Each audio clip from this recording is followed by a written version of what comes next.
रब ने हमें और आपको इंसान बनाया और इंसान बना के मुसलमान बनाया है। करम वाला एक करम ये किया कि इमाम अहमद रजा हमें और आपको अता फरमाए गए हैं। जिनके आला हज़रत वही बोले, जिनके ना हो वो कतई ना बोले। और मैं चूंकि बरेली वाला बंदा हूं, मैं किसी को उठा के भगाने की बात नहीं करूंगा। मैं नहीं कहूंगा वहां भी उठ जाएं, अहले हदीस भाग जाएं, चकड़ाल भी जुब्बाई निकल लें। मैं तो कहता हूं सारे बैठे और देखें आला हज़रत के नौकर बातें क्या करते हैं। आप अगर गुफ्तगू इंसाफ के साथ सुनेंगे, हमारा ईमान कहता है अगर आप हेकड़ी इब्लीस वाली ना दिखाई ना,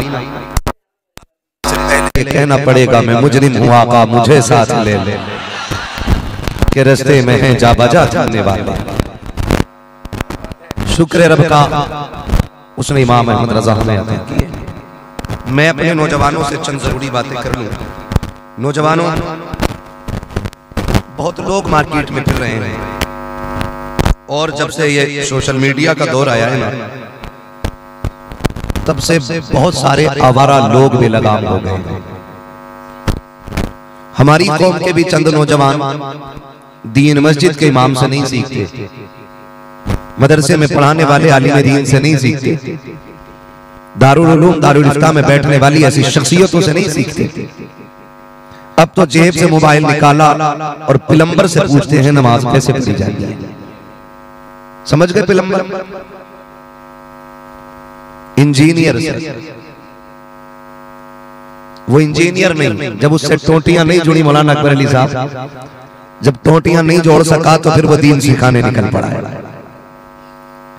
कई लोग इंजीनियर से दीन सीख रहे हैं, कई डॉक्टर से दीन सीख रहे हैं, और इंजीनियर और डॉक्टर दोनों को खुद नहीं मालूम कि दीन है क्या।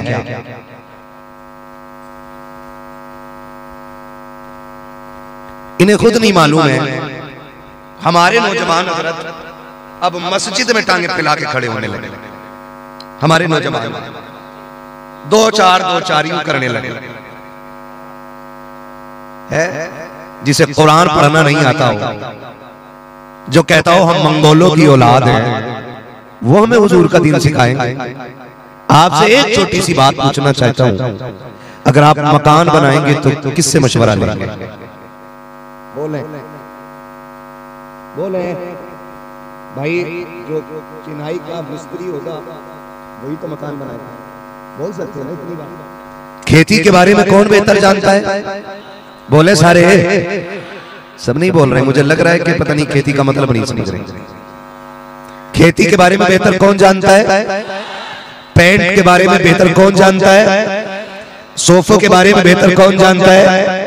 तो फिर दीन के बारे में बेहतर कौन जानता है? बोले बोले और जोर से। ये पीछे वाले कतई नहीं बोल रहे, घर से कुछ खा पी के नहीं आए कि खाली लंगर के सहारे आए।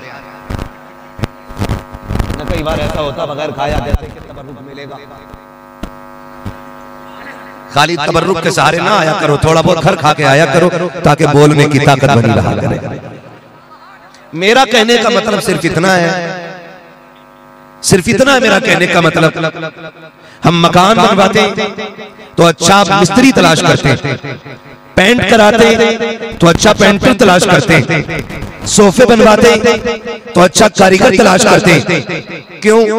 ताकि कोई मेरे मकान में कमी न रह जाए और लोग देख के कहें लागत बहुत लगी है, खूबसूरत भी है। अगर धार को और टेढ़ी रह गई तो कोई कहेगा पैसा बहुत लगाया, लेकिन मकान सजा न सके। मेरे अजीज, जिस तरह मकान की खूबसूरती के लिए अच्छे पेंटर से राब्ते करते हो, अच्छी इमारत के लिए अच्छे कारीगर तलाश करते हो, अच्छे सोफों के लिए अच्छे बेहतरीन कारीगर ढूंढ के लाते हो, तो फिर दीन इंजीनियर से सीखना क्यों है? हमें दीन अच्छे आलिम से सीखना है। और वो कौम किसी खैर के आगे हाथ क्यों फैलाए जिसकी झोली में रब ने अहमद रजा जैसी दौलत रखा है?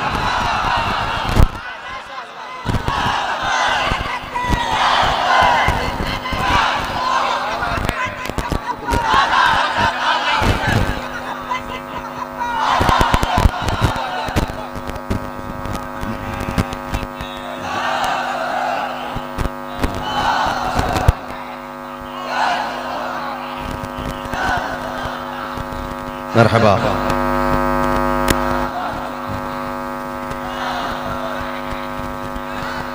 रब ने हमें आला हजरत अता की।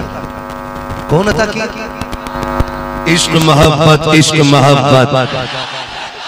जिन्होंने हाथ उठाए अल्लाह बरेली वालों के सदक़े उन्हें माँ बाप के साथ उम्रे का सफर अता फरमा दे। कतई देखो अब बाद में हाथ उठे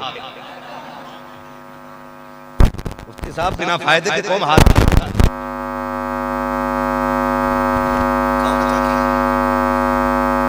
आला मुझे एक बात बताओ, आला हज़रत के आला हज़रत होने पर एतराज है। कहते हैं आला हज़रत क्यों आला की ज़ात। तेरी मस्जिद का इमाम अमीर बन सकता है तो हमारे अकीदे का इमाम आला हज़रत नहीं बन सकता है।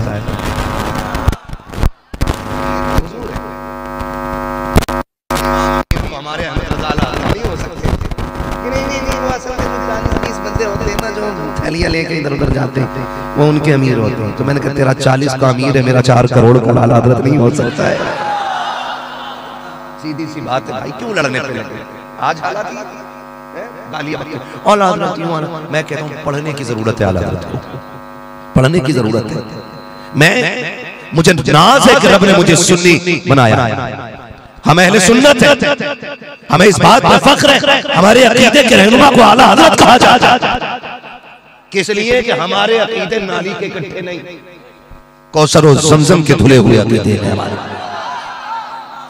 हाँ खाली तस्वीर देख के निकल लिया बंदा, वो कहता जी दीन ये नहीं है, हुजूर के ऊपर कूड़ा डाला गया।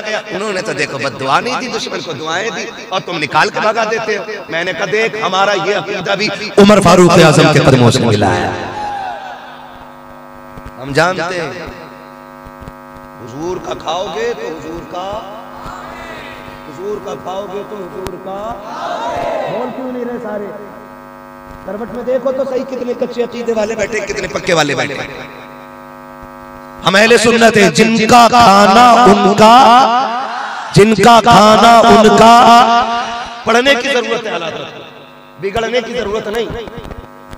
हमारा किसी ने खेत नहीं काटा, ना मेहनत काटी है, ना जेब काटी है। हमारा पैसा हजम ही नहीं होगा क्योंकि हराम का नहीं, खून पसीने का है। तो जेब काटेगा कौन? झगड़ा फिर किस बात का है? झगड़ा उस बात का है जैसे हुजूर को मानना था वैसे माना नहीं, सिर्फ ये झगड़ा। और नौजवानों से गुजारिश है छोटा पजामा देख के धोखे में ना, सारा दिन पजामे में नहीं। लंबी मिसवाक देख के धोखे में मत आना, क्योंकि इब्लीस जब भी आता है शरीफों के लिबास में आता है। आप देख लो तारीख उठा के, जब भी आया तस्वीर लेके आया और काम इतना बड़ा करके गया है कि आज तक याद रखा। झगड़ने की जरूरत नहीं आता हमारे ना, तो बात हम करेंगे आला हज़रत पे, तुम कौन होते हो करने वाले? हम करेंगे बात आला हज़रत पे। गैरों से सुना तुमने, गैरों से कहा तुमने, कुछ हमसे कहा होता, कुछ हमसे सुना होता। आप मनमानी बात कर रहे हैं, कौम को गुमराह करना, तबाह करना। आला हज़रत ने अकीदे की हिफाजत की है और झगड़ा किस बात का है जानते हैं? खुदा सलामत रखे इमाम अहमद रजा के फैज को तमाम अहले सुन्नत पर। अगर सबसे पहले तर्जुमे कुरान के हवाले से बात करें, अगर गलत बोलूं तो चोर की सजा वो अम्मा की सजा है। हाँ चोर की सजा हाथ काटना है। मेरे इस बस्ती से जाने से पहले हाथ काट दो अगर गलत बात करूं तो, और बात सही हो ना तो फिर कहो मैं मुजरिम हुआ का मुझे साथ ले लो के रस्ते में है जा बजा जाने वाला। थक गए मेरे भाई, कमर दुख गई क्या? नहीं ना, तो फिर टेक ना लगाओ यार, अभी बहुत करना, बहुत काम करना बाकी है। जवानी में टेक की जरूरत पड़ेगी, बुढ़ापे में क्या करेंगे? वेंटिलेटर। तवज्जो है, मैं बात करने लगा हूं, बहुत संजीदगी से सुने। कहते जरा या रसूल अल्लाह, इस अकीदे कई बंदा बोले या रसूल अल्लाह, जो पान मसाला खा के बैठे वो कतई न बोले, इसलिए कि अल्लाह की तस्बीह सने मुंह से नाम ना लो। साफ मुंह वाले बोले जरा या रसूल अल्लाह। वजह है सारे लोग। आप देखें कुरान के हवाले से बात, कुरान पाक की आयत करीमा ववजदक गाल्लन फहदा। एक मोटी बात समझा रहा हूं, झगड़ा क्या, मिलाद फाता का झगड़ा नहीं, दुरूद तीजे 40वें का झगड़ा नहीं, ये अमरे मुस्तहब है। करोगे तो अच्छा है, ना करोगे तो गुनाहगार नहीं। ये अहले सुन्नत का अकीदा। समझ गए मेरी बात? इतनी किसी से मिलाद को लेकर लड़ाई, बोले भाई जिनका होता है खुशी उन्हीं को होती है। हमारा नबी है, 12वीं को हम घर सजाते हैं क्योंकि हमें खुशी होती है। तुम नहीं मानते अपना तो मत सजाओ, हम तो मानते इसे सजाते। इस पे झगड़ा, अब्बा हमारा मरा है, बख्शिश की फिक्र हमें है, तू चीजें में नहीं आता माता, हम करेंगे झगड़ा।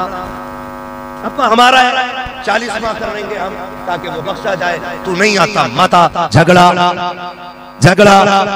रसूल हमारा सलाम पढ़ने का हुक्म रब ने दिया गया, हम खड़े होकर पढ़ेंगे, मर्जी तेरी, तू आ झगड़ा कोई नहीं। रब ने नबी को बेऐब बनाया, नहीं मानेगा तो झगड़ा होगा। अगर उन्हें अवतार करोगे तो फिर झगड़ा, क्योंकि नबी को वैसे जो है ना सारी नौजवान समझ रहे, बहुत मैं हल्की ज़बान में बात कर रहा हूं ताकि सबको याद हो जाए। कुरान पाक की आयत करीमा ववजदका वालिदन फहदा, जब इनके पेशवाओं ने तर्जुमा किया तो इन्होंने कहा महबूब तुमको भटका हुआ पाया तो हमने तुमको हिदायत अता फरमाई। मुझे बताओ नबी जो कायनात के लिए हिदायत बन के आए वो भटक सकता है?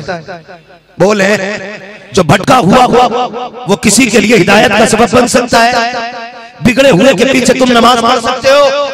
बोलो सारे। जिसकी दाढ़ी ना हो उसके पीछे नमाज पढ़ोगे? जिसे कुरान ना आता उसके पीछे नमाज पढ़ लोगे? जिसे बाकी के मसाइल नहीं आते उसके पीछे तुम नमाज पढ़ोगे? नहीं पढ़ सकते ना। अगर किसी नापाक के पीछे नमाज नहीं हो सकती तो तुझसे किसने कह दिया कि कोई गुमराह शख्स किसी की हिदायत का सबब बन सकता है? फिर लानत हो उन लोगों पे जिन्होंने नबी को गुमराह कहा, नबी को गुमराह लिखा। जब तर्जुमे के नाम पर लोगों का ईमान चुराया गया और कहा गया महबूब हमने आपको गुमराह पाया तो आपको हिदायत अता की। जब यही तर्जुमा बरेली के इमाम अहमद रजा के सामने पहुंचा तो फिक्र लग गई कि ये सीधा सुन्नी मुसलमान अगर इस तर्जुमे को पढ़ेगा तो नबी को भटका हुआ मानेगा, नबी को गुमराह मानेगा, अकीदे का जनाजा निकल जाएगा। उसने कंजुल ईमान अता किया और कहा घबराना नहीं, अगर तर्जुमा पढ़ना है तो किसी मुल्ला का नहीं, बरेली के अहमद रजा का पढ़ो।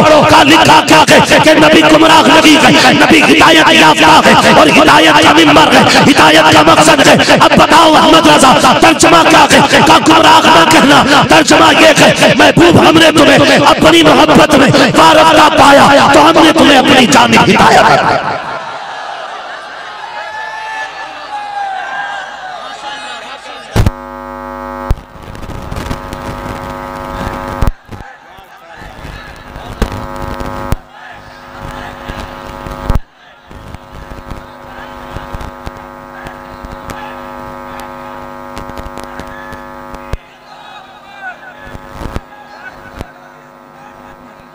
आला हजरत, आला हजरत, आला हजरत, आला हजरत।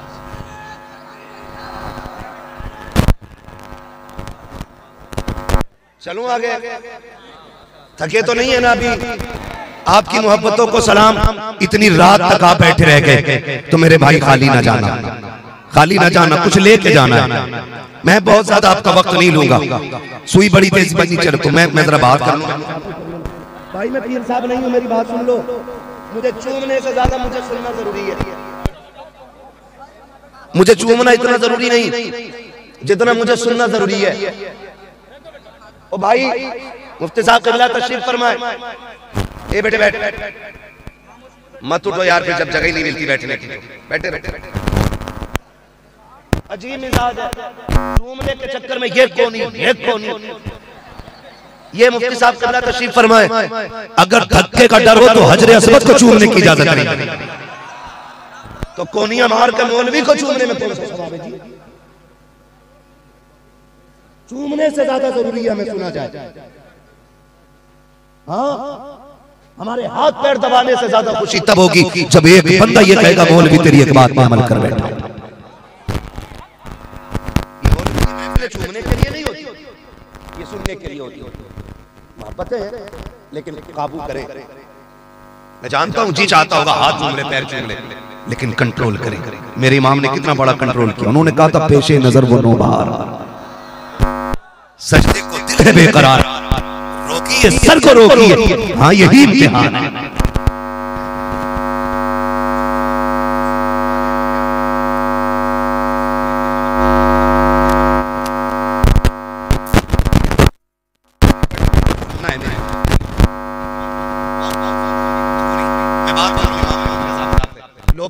चीज इन्हें बरेलवी को हो क्या गया, ये गालियां देते नहीं भाई, हम तो शरीफ माओं के शरीफ बच्चे, हमारी माँ ने हमें गाली सिखाई नहीं। बचपन में हमारी माँ कहती थी बेटे गाली बोलना गंदी बात होती है, हम गाली कहाँ बोलते, ये वाला तुम्हारी कुछ बात गाली लगती है, तुम्हारे अपने काम ही ऐसे जो तुम्हें गाली लगते हैं, हम तो नहीं देते गाली।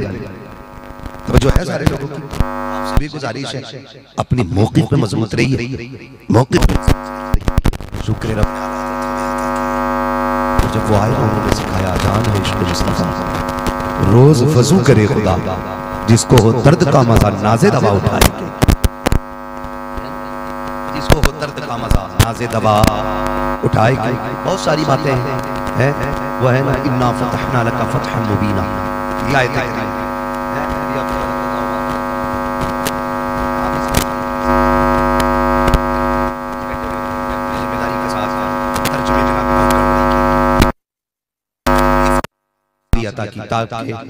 अब ये तर्जुमा कह रहे हैं ये फतह आपको इसलिए अता की गई ताकि अल्लाह आपके अगले पिछले गुनाह माफ फरमाए।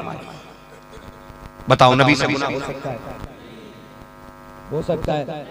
बताए खुदा की कसम मैं कुर्बान जाऊं इन मजदूरी करने वाले नौजवानों पे, इन बगैर पढ़े नौजवानों का अकीदा यह है कि नबी गुनाह नहीं कर सकता। वो कैसा मौलवी होगा जिसने ये लिखा कि नबी ये फतह इसलिए दी ताकि आपके अगले पिछले गुनाह बख्शे। ऐसे मौलवियों से तो हमारे जाहिल बेहतर है। हाँ जी, कहा कि महबूब हमने आपको इसलिए पता दी ताकि आपके अगले पिछले गुनाह बख्शे जाए। किसी ने कहा अगली पिछली खताएं बख्शी जाए। बरेली में इमाम अहमद रजा खड़ा हुआ, कहा लोगों नबी को गुनाहगार न कहो, रब ने फरिश्तों को और नबियों को गुनाहों से पाक पैदा फरमाया है। का फिर तर्जुमा क्या? कहा यह है कि महबूब ये फतह आपको हमने इसलिए अता की ताकि आपके सदक़े में अल्लाह आपके अगलों के भी गुनाह बख्श दे, आपके पिछलों के भी गुनाह बख्श दे। अब बताओ हम कैसे तस्लीम कर लें किसी भी तरह जब हमारे पास अहमद रजा मौजूद है? तो खुदारा लोगों ने गालियां दी और आला हज़रत को पढ़ाई नहीं। ये कहा गया वो तो काफिर बनाने की मशीन थी माज़न, ये बात की गई। और ये नुकसान क्यों हो रहा है जानते हो? हमारे पीर सबसे ज्यादा घूम रहे, बुरा मत मानिएगा, सबसे ज्यादा घूम रहे, लेकिन हमारी कौमों ने उन पीरों से सिर्फ चूमने का काम लिया है। काश उनसे नसीहतें भी ली। और पीरों ने भी यही समझ रखा है हाथ चुमवाओ दीन का हक अदा हो गया। कायनात के सबसे बड़े पीर को मोहम्मद रसूलुल्लाह कहा जाता है। जब हुजूर ने सिर्फ हाथ चुमवाए तो दीन का काम कौन करेगा? बातें कौन बताएगा? कसम खा के कहता हूं, मैं कह के जाऊं बात अलग है और पीर कह दे सुन भाई जब तक दाढ़ी नहीं मेरा मुरीद नहीं थी, फिर बताओ कितने चेहरों पे दाढ़ी नहीं होगी। अगर पीर ये कह दे कि लुक़मे हराम के होंगे तो दावत नहीं खाऊंगा, मुझे बताओ फिर कौन हराम कमाएगा? लेकिन गलती हम ही नहीं, हमसे भी कमियां हुई हैं। हमें 500 का नोट बंदा उठ के दे दे, भले ही ब्याज का पैसा, हम कहते हैं किसी जन्नती को देखना है तो इसे देख ले। हमने फ्री में जन्नतें बांटी। खुदारा बहुत गौर से मेरी बात सुनिएगा, ये जो वहाबियत और बदअकीदगी बड़ी तेजी से हमारे सफ़ों में आ रही है ना, वजह यह है कि हमने सीखा ना। कोई भी आके बेवकूफ बना जाए,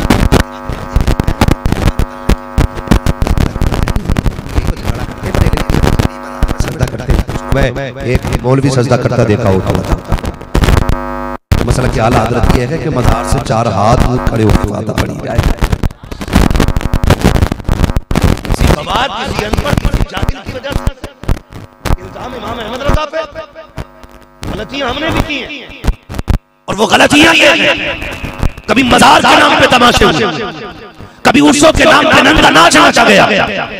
किसी मुजाबिर, किसी सज्जादा को ये हिम्मत नहीं होती कि नौजवानों से ये कहते कि ये जो मज़ार बना है ये डांस करने वाले का नहीं, ये रातों को उठ के कुरान पढ़ने वाले का मज़ार बना है।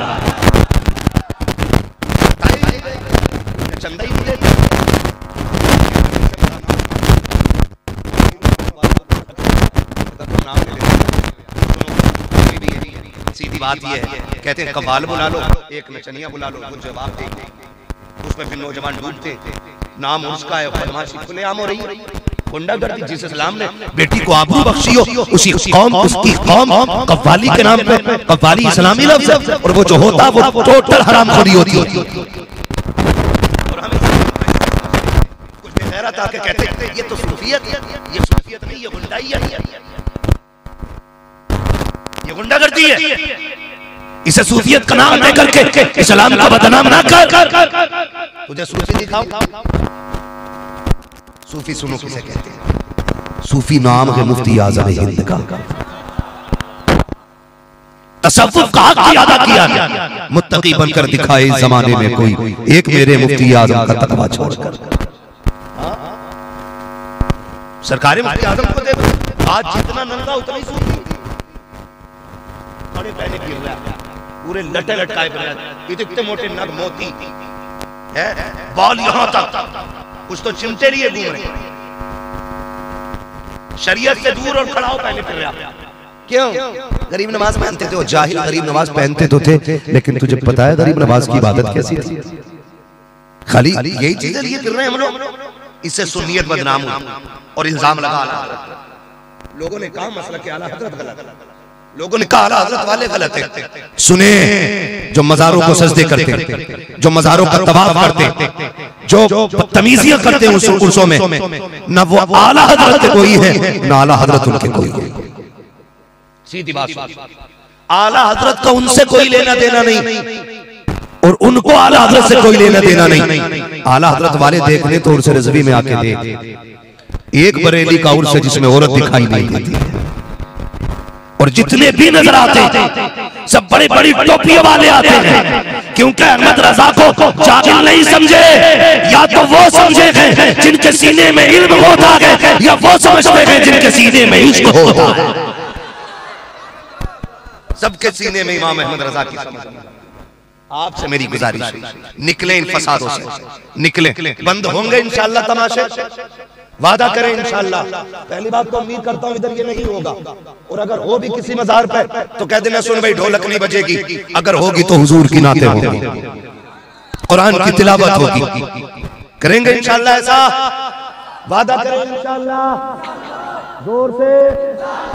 आला हजरत के ऊपर उंगलियां उठाई गई, किसी ने कहा जी ये जो बरेली वाले लोग हैं ना ये ऐसे होते हैं। मैं तुम्हें बताऊं खुदा की कसम, अपने वक्त के सबसे बड़े सूफी को इमाम अहमद रजा कहा जाता है,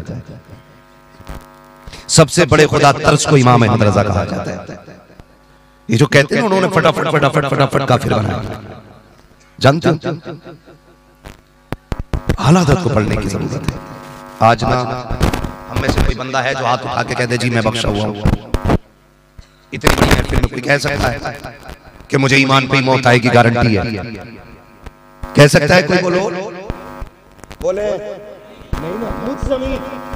अल्लामा साहब, ये तमाम हाजी नमाजी हुफ्फाज कुर्रा कोई गारंटी नहीं दे सकता कि ईमान पे मौत आएगी। मुझे यही बातों से तो डर लगता, फलां साहब की आमद, फलां साहब जिंदाबाद जिंदाबाद।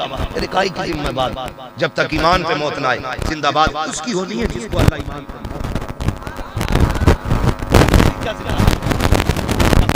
जिंदाबादें हो रही हैं और ईमान पे मौत ना आई। बिलग्राम शरीफ सरकार रईसुल अत्किया सरकार उवैस मुस्तफा वास्ती दामतुल्लाह उलाली, आपके बड़े भाई सरकार बादशाह मियां, ऐसे सैयद हैं वो लोग, ऐसे सैयद हैं वो लोग कि उनकी सियादत की कस्में खाई जा सकती हैं। समझ रहे? कि उनकी सियादत की कस्में खाई जा सकती हैं, उनके सैयद होने की कस्में उठाई जा सकती हैं। ऐसे असली नस्ली सैयद हैं। एक दिन मैंने सरकार बादशाह मियां साहब से कहा, हुजूर खैरियत है? जरा समझे, जरा सारे लोग समझे इस बात को। कितने बड़े असली नस्ली लोग कि वो करबला वाले, करबला वाले लोग। आज भी करबला शरीफ की निशानियां बिलग्राम शरीफ में मौजूद है। 7 मुहर्रम को बिलग्राम शरीफ में गाजी अब्बास के अलम की ज़ियारत कराई जाती है। उनके पास आज भी करबला के तबर्रुकात मौजूद हैं। ऐसे सैयद लोग जिनके बारे में कसम खा के कहो कि यही करो, जिनके बारे में मेरे इमाम ने कहा तेरी नस्ल पाक में है बच्चा बच्चा नूर, तू है ने नूर तेरा, तू है ने नूर तेरा, सब घराना नूर का। मैं उनसे कहने लगा हुजूर तबीयत ठीक है? कहने लगे अल्हम्दुलिल्लाह। मैंने कहा कमजोर लग रहे हैं? तो कहने लगे तबीयत ठीक है। मैंने कमजोरी की वजह? कुछ देर चुप रहे, सोच के कहने लगे मुफ्ती साहब एक कांटा दिल में चुभा हुआ है, जो न पेट भर के खाने देता है न नींद भर सोने देता है। मैंने कहा हुजूर बताए ना क्या परेशानी। कहने लगे एक फिक्र सताती है, अगर मौत ईमान पे ना आई तो क्या होगा। ये खुदा तरसी, ये डर लड़ाका। आज लोग जन्नतों के ठेके लिए बैठे, जो मेरा हो गया जन्नती हो गया। खुदा की कसम, हमें कौन बताओ रातों के सजदे करने वाले लोग। हमारी मस्जिदें वीरान पड़ी है। मुझे बड़ा रोना आता अपनी कौम की हालत देख करके। जहाँ तावीज़ और डोरियां बिकने लगे वहाँ नंबर मुश्किल से लगता है, और जहाँ रहमतें लुटाई जाती हैं वो मस्जिदें सब दर सब खाली पड़ी है। कोई सजदा करके रब से लेने नहीं आ रहा है, कोई उसे मनाने की कोशिश नहीं कर रहा है। आओ जाकर के देखो, डोरी बेचने वाले, तावीज़ बेचने वाले के पास जाकर तो धक्का मुक्की हो रही है कि मेरा नंबर, अब के मेरा नंबर। जरा दिल पे हाथ रख के बता, सब कुछ तावीज़ अगर होते तो जरूर इमाम ज़ैनुल आबिदीन को रो रो कर राज़ी कर ले। अगर सब कुछ चोरियों से मिल जाता तो क्या जरूरत थी बगदाद वाले को सजदे में आंसू बहाने की। मुझे बताया जाए कौम को गुमराही के सिवा कुछ देने के लिए तैयार नहीं है। लोग दौड़ते जाते हैं तावीज़ दे दो, बीवी नाराज होकर मैके चली गई है, डोरी दे दो, मगर हैरत होती है जाकर उससे बीवी को मनवाने के तावीज़ ले रहे हैं जिसकी खुद 6 महीने से रूठ के मैके में बैठी है। बता तो सकी, जो अपनी को न मना सका वो तेरी को कहां से लौटा के लाएगा। एक डोरी तावीज़ में दे के जा रहा हो, इसे गले से लगा के रखना। खुदा की कसम, घरों के निजाम तावीज़ों से बेहतर नहीं होंगे, किरदार मुस्तफा से बेहतर होंगे, अखलाक मुस्तफा से बेहतर होंगे। मुस्तफा के तरीके से घरों को सजा लो, नस्लें भी अच्छी हो जाएंगी, फसलें भी अच्छी हो जाएंगी।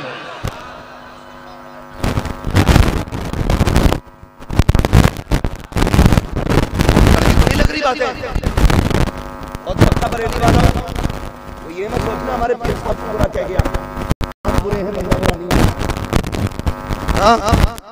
काम बुरे करेगा तो बंदा गलत, काम सही करेगा तो बंदा। ये इंसाफ की फितरत में न नारी है न नूरी। जिंदगी बनती है जन्नत भी जहन्नम भी, ये इंसाफ की फितरत में न नारी है न नूरी है। भाई जैसे करोगे वैसे ही, जोर से वैसे ही भरोगे। तो आज तावीज़ों की दुकान पर लाइन लगी है, खुदा के घर में लाइन कोई नहीं, कोई नहीं खुदा के घर में लाइन है। मस्जिदों की सब खाली पड़ी और कह रहे अल्लाह सलाहुद्दीन दे दे, अल्लाह मोहम्मद बिन कासिम दे दे। मांग क्यों नहीं, कभी ये क्यों नहीं कहते अल्लाह मुझे मोहम्मद बिन कासिम बना दे। ये क्यों नहीं कहते रब मुझे सलाहुद्दीन अय्यूबी बना दे। उसके खजानों में कोई कमी है, कोई कमी है उसके खजानों में। मांगते तो देखो। आज हमारी बेटियों की कंडीशन ये है, सीरियल के आगे 1 मिनट लेट नहीं जा सकती है। जैसे सीरियल का वक्त होता है 5 मिनट पहले आके बैठ जाती है। यहाँ तक के बच्चे भूखे हैं तो रोटी नहीं बनाएंगी। शोहर कपड़ों का डिमांड करे तो उसको कपड़े नहीं दिए जाएंगे। ठहरो जी, अभी 5 मिनट रह गए सीरियल खत्म होने में, पहले इसको पूरा देख लिया जाए, उसके बाद उठ करके आऊंगी। मैं हाथ जोड़ के कहता हूँ मेरी बेटी मेरी बहनों, तुम्हें रब ने कनीज़ फातिमा ज़हरा बनाया है। तुम्हें दुनिया की अय्याशी और आवारगी के लिए पैदा नहीं किया गया था, तुम्हें रब ने जन्नत के लिए बनाया है। तुम्हें रब ने जन्नत के लिए बनाया है। तुम किस रविश पे जाने लगी हो, मुझे बताओ तो सही। तुम में से कौन मोहम्मद अरबी की बेटी है, कौन करबला वाले इमाम की बेटी है, कौन हैदर कर्रार की बेटी है। कोई तुम में से मुस्तफा की बेटी नहीं है, ना कोई हैदर कर्रार की बेटी है, ना कोई सिद्दीक़ अकबर की बेटी है। तुम में कोई किसान की बेटी है, कोई मजदूर की बेटी है, कोई मेहनत करने वाले की बेटी है, कोई सर्विसमैन की बेटी है, कोई बिजनेसमैन की बेटी है। फिर मुझे बता तो सही, तुझे आखिरत की फिक्र क्यों नहीं है? क्या तुझे लगता है कि यूं ही बख्श दिया जाएगा? मुझे तो हैरत होती है यार, जब शादी ब्याह होते हैं किसी बेटी के सर पे दुपट्टा नहीं मिलता है और कम भी बेगैरती के साथ गर्दन झुका कर चली जाती है। मगर कल जब यही बेटी कब्रिस्तान जाया करती है, 4 जानिब से उसके कपड़ा टांग दिया जाता है, आवाज दी जाती है लोगों मुंह फेर लो, हया वाली बेटी कब्र में उतारी जा रही है। मैं पूछना चाहता हूँ मरने के बाद पर्दे का ख्याल करने वालों, कल जब तेरी बेटी शादी में बिना दुपट्टे के जाती थी तब ये आबरू का ख्याल कहाँ था? जब तेरी बेटी शादी ब्याह में नंगे होठे कपड़े पहन के जाती थी तब तुझे शरीयत का ख्याल क्यों नहीं आया? मरने के बाद पर्दा सूझा तो क्या सूझा? क्या कि अच्छा होता कि जिंदगी में पर्दा कर लिया होता। खुदा की कसम लोग पर्दा करते ना करते, खुदा की रहमत पर्दा करने तेरी कब्र में उतार दी।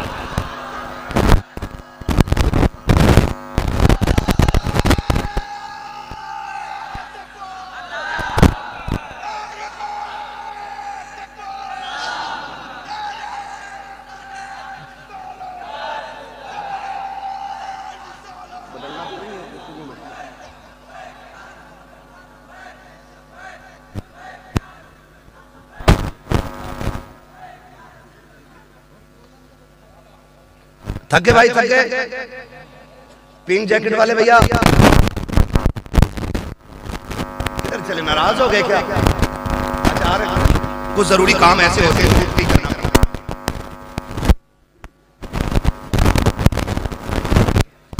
नहीं, कुछ काम ऐसे हैं जो उठ के करना जाना चाहिए, बैठे बैठे करने से फिर काम ही खराब हो जाता है। मैं रोकूंगा नहीं किसी को, इतनी बड़ी महफिल है तो एक दो बंदे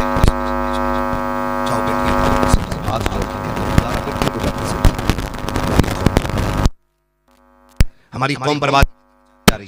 डॉक्टर इकबाल ने कहा था, न संभलोगे तो मिट जाओगे हिंदी मुसलमानों, तुम्हारी दास्तां तक भी ना होगी दास्तानों में। मेरे सामने छोटे बच्चे, नौजवान बच्चे बैठे, कम उम्र,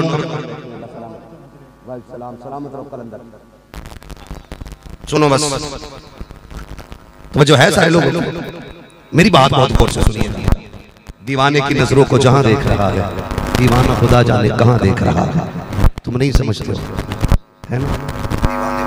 इसे दीवाना ना कहो, दीवाना बहुत सोच के दीवाना बना है। हम जैसे गुनाहगारों से ऐसे दीवाने बेहतर होते जिन्हें दुनिया और उसकी लज्जतों से मतलब नहीं होता है ना? कंडीशन खराब होती है मगर आखिरत अच्छी होती है।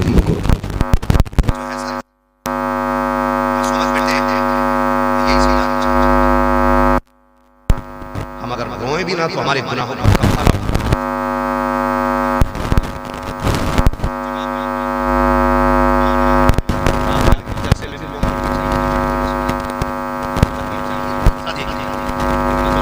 कर दिया 70 सालों में मज़ों के अलावा यही कुछ नहीं।